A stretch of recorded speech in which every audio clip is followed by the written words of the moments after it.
Hey mamas, today's video is about our homeschool curriculum choices.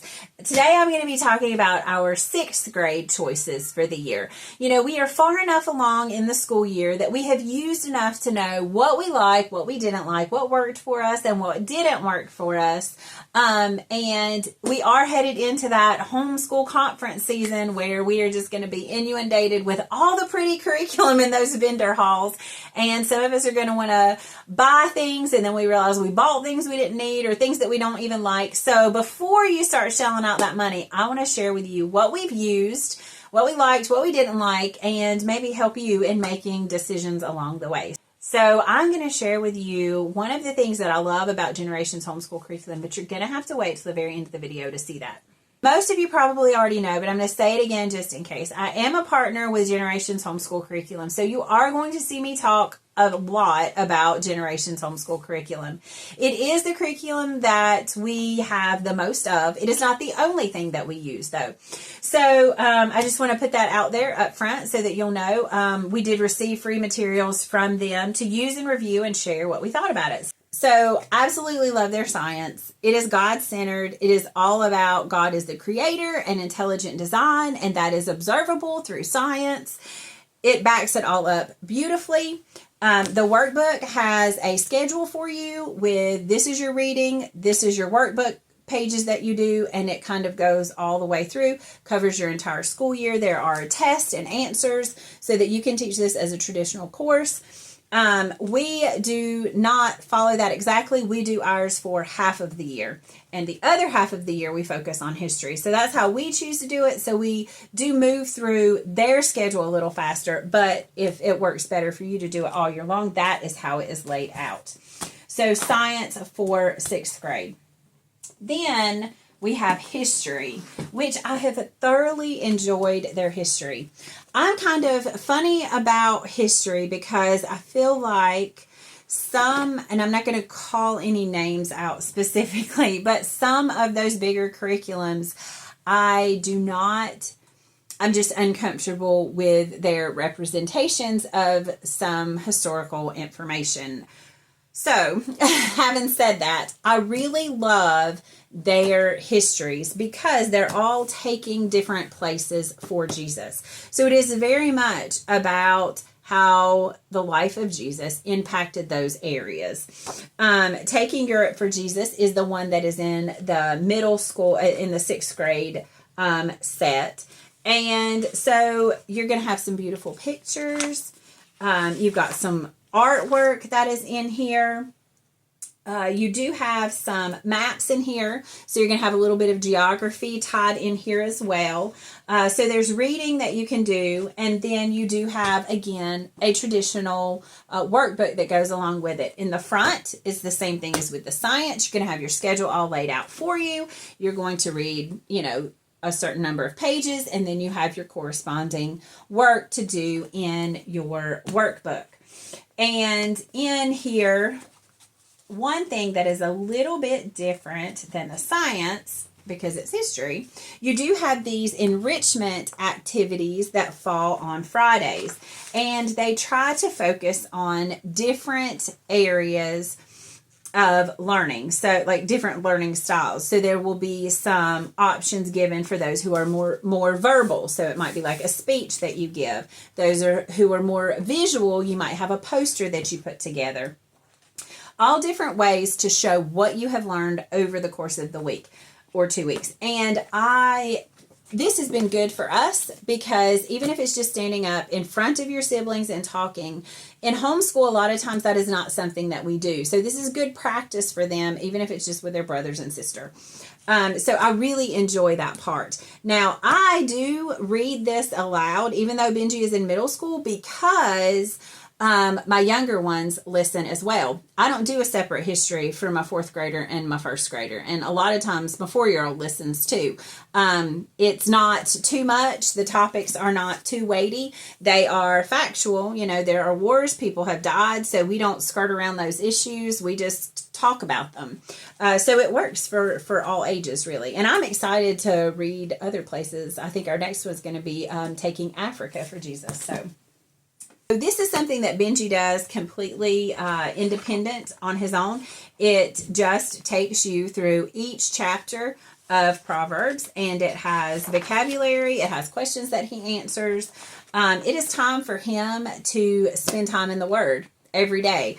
I don't really go back and quote unquote check these. I don't make him write these answers in complete sentences, because what I'm wanting him to get from this is like just God's Word down in his heart, wisdom down in his heart from Proverbs. So I want him to answer. I want him to answer truthfully. I don't care if his commas are in the right place for this particular study. So he just does that on his own, and it has been good for him. You read the chapter of Proverbs every single day of the week. You read the same chapter and you answer the questions that go along with it. And then the next week you move on to the next chapter. So it really gets that word down in your heart. And he does it independently and looks forward to it. Okay, the next thing is their literature. They have great Christian stories. They have The Pilgrim's Progress, God's Smuggler, and Heidi. Now, some people may want to get these books elsewhere, cheaper. I know that you can do that. I will say that for these, they are hardcover. These are well bound. You're going to be able to use these again and again with your other kids who are going to come through, and you'll need to read them to those kids too. But these have your books that you read. He can read these independently. So in the front of this book, the same as the others, you're going to have your course schedule. So you can assign them these chapters to read independently. Then they can go back and answer the questions on the days that correspond with the chapter that they read. And then you can look over it on Friday. However, because I can never follow the rules on anything, we actually use these as read alouds. And so we read them all together. I read it to all the boys together. Lila's older. She has her own literature that she has to do because she's in high school. But even the 4-year-old listens sometimes. They're good stories. So we read this aloud, and then Benji answers the questions independently, and that is how it works for us. You could definitely, again, just hand these things off, and on Fridays have a meeting with your middle schooler, and y'all go over what you have done for the week and check back in and make sure that they're completing their assignments and, everything is on par. Depending on how many kids you have that you're homeschooling, that may or may not work for you. That's not what works for us.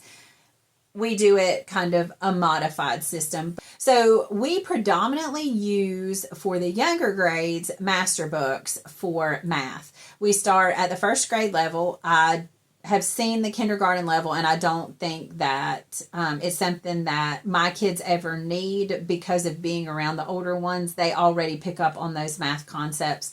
So we just start at the first grade level and go all the way through their math series. And then once we get to middle school, we switch over and do teaching textbooks, which is all online. So Benji has transitioned to that. It has been a little bit of a difference for him. We don't really focus on online learning in the lower grades, but when we get to middle school, we start transitioning to that independence to be able to do that on his own. So that is how he does his math now. The other subject that we use from master books is language lessons for a living education. Generations does not offer a English or language arts program. You will find in some of their subjects, like history, for instance, or their reading, that you may have a sentence or a few sentences that you are asked to fix the errors in. And it may deal with quotes and commas and that kind of thing. But it is definitely not a comprehensive replacement for, in my opinion, for language arts. And we have used these in the past. I kind of navigated away because I didn't feel that it was enough. Let me show you what I'm talking about. So each week is broken down into 5 days, and it kind of follows a spiral, I guess. Some weeks you will have reading on the first day. Some weeks you will have a picture study, which you discuss. this is descriptive writing, which is not enough space, so we actually do it in a journal. But you will have writing that goes along with your picture study, and then you're going to cover a specific topic. This one is possessive nouns. You'll read through it. Each day is very simple. You know, this is day 3. And so then this is day 4. Day 4 corresponds with this 10-minute Bible journey, which you read and then you have some questions to answer. And then your final day is going to list your spelling words. So always on Monday, we start by looking at day 5 for the spelling words and practicing those, and then going back and doing whatever day 1 is, which this one happened to be descriptive writing of the picture study. So it seems really simple, and I always would feel like this is not enough. This is not intensive enough. I'm watching all these other curriculums and programs, and I feel like this is just not intense enough. And, you know, we all kind of make mistakes sometimes. So unfortunately for my daughter, she's the oldest. I tried some other things because I felt like this wasn't enough. And I think it was too much. And then she hated writing. So I just went back to this. It's enough. We're learning the parts of speech. We're learning how to put together sentences well. We're learning the parts of a paper and how to form an entire paragraph, and then how we put the paragraphs together. I mean, this is middle school, and so it is teaching those bigger concepts, but it's not done in an overwhelming way. So that is what we are going to continue to use. It is also what my 4th grader uses. So that is our 6th grade stack. So one last thing before we go. This is what I got for me. Now, I know The Rise and Fall of the West does seem like a little bit of a heavy read, but it has been so good at connecting the dots between some biblical truths and things that we have seen reflected in our world. And I really just it's almost like watching a well-written TV show. I love it. So I'm enjoying it. So mamas, if you're looking for some Bible studies, they offer those. If you're looking for parenting books or books about just like a God-centered worldview, they have tons of those on there, and they do sales all the time. So I don't think that Generations actually goes out to homeschool conferences. I haven't seen them at any. But they are going to be having like an online summit where you actually hear from the people who wrote this curriculum, and they will do a much better job of going in depth and sharing where their heart is and how they wrote it, what their sources are, all of the really meaty stuff that some of you want to know. And their big spring sale is coming up because lots of people are taking their tax returns and buying their curriculum for this next year. So if that is you, be sure to click the link below and see what they have going on, see what their discounts are, and find a book for you, mamas. See you real soon.